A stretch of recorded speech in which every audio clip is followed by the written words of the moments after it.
ఓం శ్రీమాత్రే నమః. ఓం శ్రీ గురుభ్యో నమః.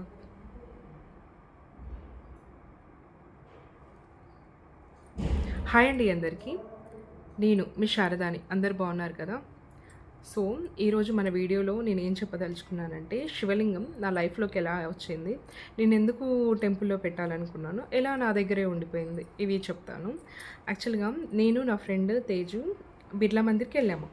బిర్లా మందిర్కి వెళ్ళి దర్శనం చేసుకొని వచ్చేటప్పుడు చిన్న చిన్న బొమ్మలన్నీ ఉన్నాయి. నన్ను బాగా అట్రాక్ట్ చేసింది ఏంటంటే శివలింగం. శివలింగం తీసుకున్నాను. తీసుకొని విభూది కూడా తెచ్చుకున్నాను నేను. తెచ్చుకొని డైలీ నేను కాలేజ్కి వెళ్ళేటప్పుడు ఏం చేసేదానంటే, చిటికెడు విభూది తీసుకొని శివలింగానికి సమర్పించి కాలేజ్కి వెళ్ళిపోయేదాన్ని. తర్వాత ఇంకా ఎడ్యుకేషన్ ఫినిష్ అయ్యాక ఇంటికొచ్చాను నేను. ఇంటికొచ్చి శివుడిని తెచ్చుకున్నాను, శివలింగాన్ని తెచ్చుకున్నాను నాతో పాటే. కాకపోతే నాకేంటంటే అప్పుడు డైలీ పూజ చేయడం కుదిరేది కాదు. జస్ట్ మండే అండ్ సాటర్డే మాత్రమే పూజ చేసేదాన్ని. రెగ్యులర్గా పూజలు చేసేదాన్ని కాదు.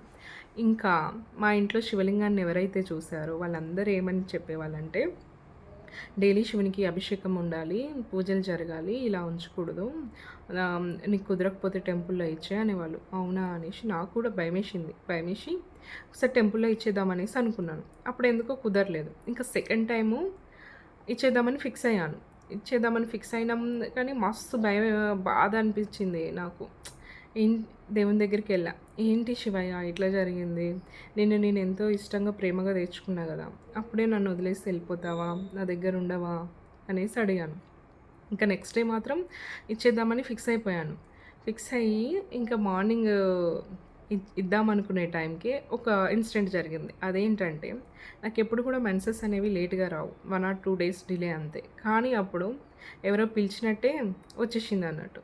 అప్పుడు ఫిక్స్ అయిపోయాను నేను, శివునికి నన్ను వదిలి వెళ్ళడం ఇష్టం లేదు, అందుకనే ఈ ఇన్సిడెంట్ ఇలా జరిగిందా అనేసి ఫిక్స్ అయ్యాను.